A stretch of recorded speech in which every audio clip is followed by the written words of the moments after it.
जय माँ काली मित्रों, आपका मेरे चैनल माँ काली महाकाल शक्ति उपासना में स्वागत है। मित्रों, अगर आप मेरे चैनल पर नए हैं तो आप मेरे चैनल को सब्सक्राइब कीजिए, लाइक कीजिए, शेयर कीजिए, साथ ही नोटिफिकेशन बेल को भी प्रेस कीजिए जिससे मेरी आने वाली वीडियोस का नोटिफिकेशन आपको तुरंत मिल जाए।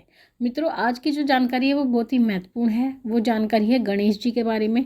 कुछ व्यक्ति ऐसे होते हैं जिनके इष्ट देव गणेश जी होते हैं और देवताओं में अग्र पूजनीय होते हैं, और कुछ व्यक्तियों के तो मित्र भी गणेश जी होते हैं।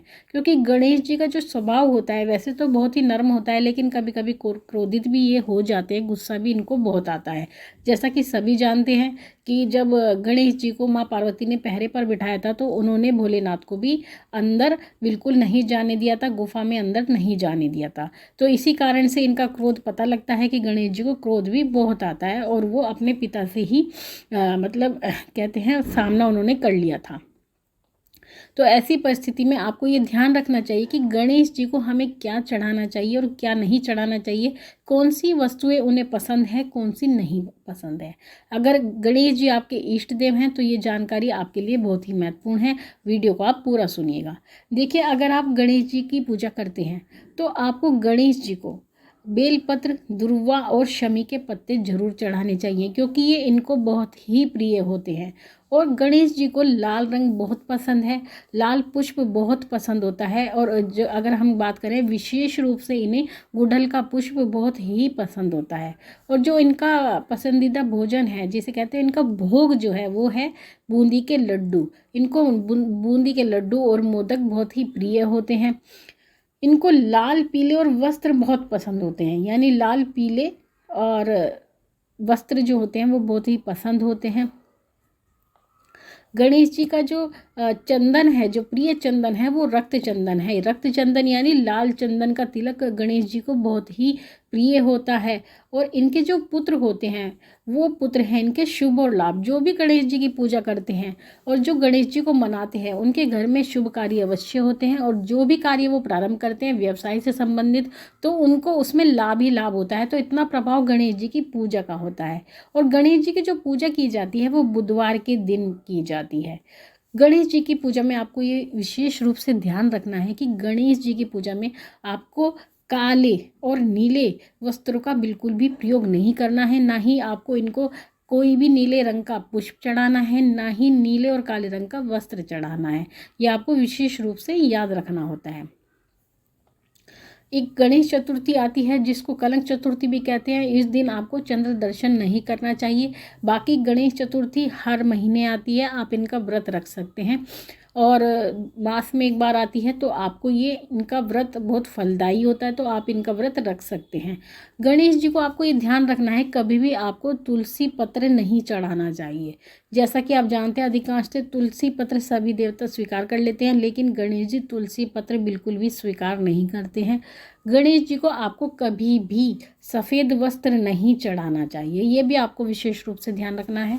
और अगर आप गणेश जी को जनेऊ चढ़ाते हैं, यानी जनेऊ उनको पहनाते हैं, तो वो जनेऊ भी आपको सफ़ेद नहीं पहनाना है। उस जनेऊ को आपको या तो पीले रंग से रंग लेना है या फिर लाल रंग से रंग लेना है। पीले रंग के लिए आप हल्दी का प्रयोग कर सकते हैं और लाल रंग के लिए आप रोली का प्रयोग कर सकते हैं। गणेश जी को कभी भी सफ़ेद चंदन नहीं लगाना चाहिए, यानी अगर आप उनको तिलक करते हैं तो सफ़ेद चंदन का तिलक ना करें। उसके लिए आप लाल चंदन का ही प्रयोग करें, या फिर आप रोली का भी प्रयोग कर सकते हैं। चावल चढ़ा सकते हैं, अक्षत चढ़ा सकते हैं, बूंदी का लड्डू चढ़ा सकते हैं, पंचामृत चढ़ा सकते हैं, लेकिन पंचामृत में आपको तुलसी नहीं डालनी है। इन बातों का आपको विशेष ध्यान रखना है। ये गणेश जी की पूजा में विशेष मान्य रखती हैं। अगर आप इन बातों का ध्यान करते हैं तो गणेश जी आपसे प्रसन्न होंगे, आपके ऊपर अपनी पूर्ण कृपा बरसाएंगे, और जो भी आपकी मनोकामना है वो मनोकामना गणेश जी अवश्य ही पूर्ण करेंगे। अब अपने सब्सक्राइबर का प्रश्न ले लेते हैं। प्रश्न है दामिनी कुमारी जी का। इन्होंने कहा है, क्या हम 10 माँ विद्या की घर में पूजा कर सकते हैं या नहीं। देखिए दामिनी जी, आपने प्रश्न बहुत अच्छा किया है, लेकिन 10 महाविद्या की जो पूजा की जाती है वो गृहस्थ व्यक्तियों को बहुत ही सोच समझ कर करनी चाहिए, और अचानक से ही 10 महाविद्याओं की पूजा करना मैं उचित नहीं मानती हूँ, क्योंकि महाविद्या की जो पूजा की जाती है वो गुरु के सानिध्य में ही की जाती है।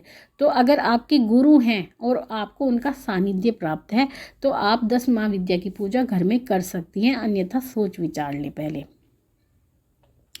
अगला प्रश्न है प्रगति तिवारी जी का। इन्होंने मुझसे पूछा है, क्या गर्ल्स भैरव बाबा का व्रत रख सकती हैं? देखिए, रख सकती हैं, जो स्त्रियां होती हैं कन्या रख सकती हैं, लेकिन अगर वो आपके इष्ट देव हैं तभी आप इनका व्रत रखें, या फिर अगर आप माँ काली को मानते हैं तब इनका व्रत रखें, या आपके घर में कोई काला जादू है, तंत्र है, तब भी भैरव जी इससे आपको बहुत छुटकारा दिलाते हैं, और भय का जो हरण कर लेते हैं वो भैरव जी होते हैं। अगर आपको कभी कभी डरावने सपने आते हैं, या आप रात को सोते समय डर जाते हैं, या आपको अंधेरे में जाने से डर लगता है, या किसी भी प्रकार का आपके मन में भय रहता है, तो आपको भैरव जी की पूजा अवश्य ही करनी चाहिए। तो मित्रों, ये थी जानकारी, साथ ही आपके प्रश्न के उत्तर भी आपको मिल गए हैं।